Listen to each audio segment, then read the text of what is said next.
guys, welcome back. Today I'm going to be doing my oily skin foundation routine. Now, I have extremely oily skin and it is something that I actually really hate, so I thought I'd share some tips and tricks that I've learnt to sort of combat that and help your makeup be, one, more long wearing, and two, look more flawless for longer.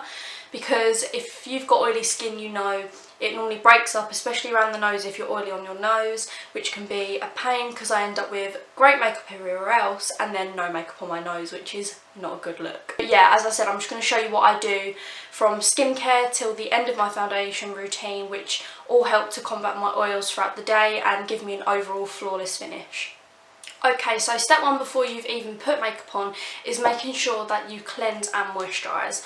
If you don't cleanse and moisturise, you're going to get a build-up of dirt and oil, which can also contribute to you getting spots. So it's always best to cleanse and moisturise before putting on your makeup so you've got a fresh base to start with. Now, I pretty much use any cleanser. Sometimes I even use an oil cleanser because I find when I put more oil on my skin then produces less oil because it's already hydrated. So if you've got really dehydrated skin but you're still oily, make sure that you're using a moisturising cleanser or moisturiser so it combats that and you don't overproduce oil because your skin's dehydrated. I hope that makes sense. It kind of takes a while to grasp what I'm going on about, but once you understand, it makes it so much easier when looking for skincare items. So the moisturiser that I use is the L'Oreal Hydra Genius, which looks like this. This is about £10 from Superdrug and Boots, and it's like a gel-like formula, and I find it really hydrates and soaks into my skin. This again helps to stop oils being overproduced because your skin's dehydrated. Okay, so now onto the makeup section of this. I use a translucent powder on my nose because that's where I get most oily. I take it's in my Laura Mercier pot, but I actually take the RCMA Original No Colour Powder, which looks like that. I think it's like £12 off of Beauty Bay, and it's really good. It's a really good dupe for the Laura Mercier one. It's a lot whiter, but you just got to go a little bit lighter hand so you don't get a white cast. So what I do is I take the powder and then I get my Dampen Real Techniques beauty sponge, tap it in the powder, tap some excess off on the lid so it's not too much, and then I just go on my nose because this is where I get most oily, as I said, and where all the makeup tends to break up. So I just pat that down, go back in with a little bit more and make sure that it's really pushed into my skin. I don't do this everywhere because it can be very drying on your face, so if you've got any part of your face which is not oily, this will just make your foundation cling. So you need to make sure that you're just using it on the parts where you're most oily. Okay, so once I've done that, I'll go in with my normal foundation. This is going to be a full coverage routine, so I'm going in with my Maybelline Fit Me and then my Revlon Colour Stay. And the reason why I use these is because I mix the shades because they're both very yellow undertoned. So I find that I get the best shade when I mix these two, because this one's definitely too dark for me because I've lost my tan from holiday. And then I just mix these two on the back of my hand and then go in with my Real Technique sponge.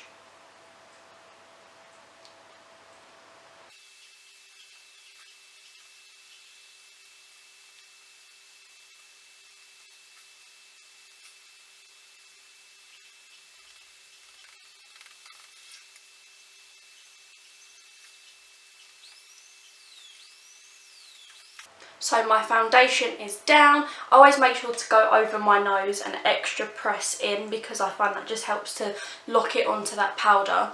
You might not be able to see unless you're really up close, but it sort of adheres to the powder a bit more, so I feel like even if you do get slightly oily, it won't break up on your nose because it's already stuck onto that powder and it's not going anywhere. Because when you think your nose is quite a smooth place on your face, so you can imagine when you're oily it's just going to slide off, whereas with that powder it's like another layer to sort of cling onto.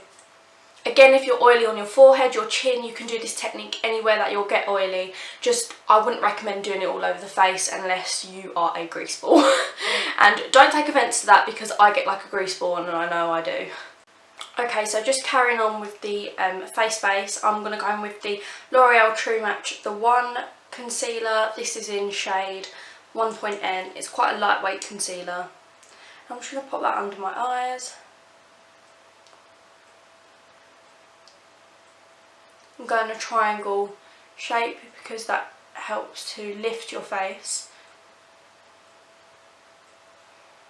I'm then going to go in with my Real Technique sponge and just blend that out.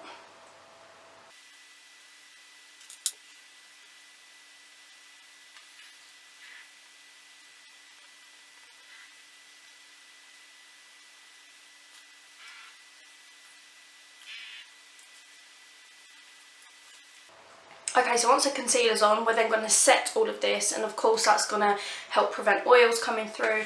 I again take my Real Technique sponge and the RCMA powder, and I set under my eyes, my nose with the sponge.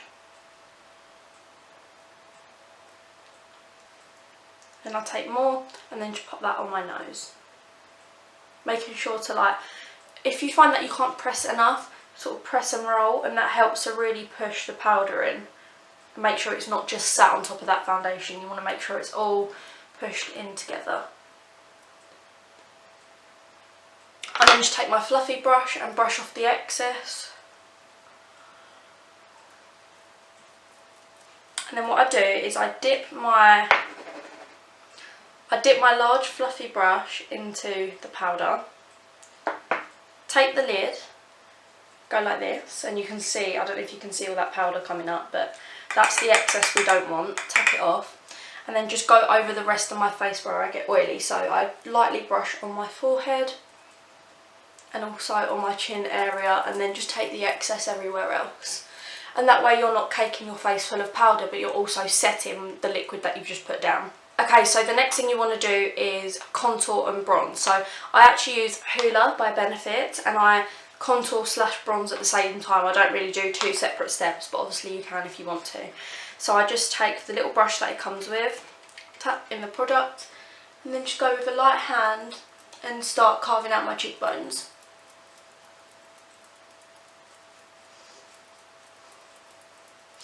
I find if I use a powder that's too cool toned, I end up looking really washed out. So I use this as it's a nice in-between colour. Again, taking my big fluffy brush, I can never say that, and blend it out a little bit more just to soften it up. And then I'm also going to take more on the big brush and just hit the perimeter of my face. So just along the top, as this helps to sort of balance out that colour, and it also makes your forehead a forehead again. Okay, so the next thing to do again is highlight. So some of you may have seen this in my other videos, but I tend to go in with a cream and then a powder. So I use my Topshop Glow Potting Gleam, take that on my finger, and then just add that to the high points of my face. I find that people who have oily skin, their face tends to eat makeup. So I'll have a full coverage in the morning, and by the end of it I feel like I've got nothing left on my face, sort of by the end of the day. So I sort of like to reinforce my makeup. So if I use highlighter just on its own, one, it's not as pigmented, and two, it just seems to disappear at the end of the day. Whereas when I put a cream on top, it just sort of helps to lock it in a little bit better. I suppose I shouldn't moan about my oily skin, at least it will help prevent wrinkles for a longer amount of time. And it's weird, I found on holiday that my oily skin actually went, like my skin was so dry on holiday. I wonder whether the sun sort of just like, I don't know, dried it out a little bit. But I wonder if anyone who's dry skin, what does your skin go like on holiday when you're in a hot place? I'm intrigued to know. Okay, so the cream is down, and I'm now going to go in with my powder highlight, which is the MUA Undress Your Skin Pink Shimmer Highlighter. I'm not sure if you can see that, it might be a bit bright, I don't know. Yeah, these are literally like £3 and they're really good. I love this pink one. So I'm taking a brush and I'm just going to swirl it round, because you do have to swirl it round to get a bit more payoff. And then just hit where I put that cream. I hope you can see that. It's very pretty. And I also find pink highlighters help your blush to blend in more as well, because it's sort of taking that pink and taking it further back, so hit my nose and my chin. So that is my highlight done. I love this highlighting colour, it's so pretty. Okay, so that's pretty much it for my full coverage oily foundation routine. Also, if you've got a setting spray, use a setting spray. That can also help, especially something like the D-Slick by Urban Decay, because that's going to help take away some of those oils. And also if you've got any blotting papers, they sort of take the oil away without moving your makeup. So I don't actually have those to hand at the moment, but they're just extra tips that I can advise you to get if you've got the money. At the end of the day, you should love your skin, and I know oily skin can be a pain sometimes, but as I said, we're the ones who are going to get wrinkles later because we're the ones with the hydration in our face. So always think of the positives instead of the negatives when it comes to your skin. So yeah, I'm actually going to go film another video now. So thank you so much for watching this. I hope that these tips are helpful. I tried to do ones that you can just incorporate into everyday life instead of ones that, you know, you see these big YouTubers putting out videos and you're like, yeah, but I'm not going to do that. This is something that I do every day when I do my makeup, so I know that it's doable and I know that it works. But again, if it works for me, it might not work for you. So just take it with a pinch of salt and see whether it actually does work. Thank you so much for stopping by my channel. Please don't forget to like, comment and subscribe. All my social media links down below, as well as my blog, so be sure to check those out. Till my next video, I shall see you later.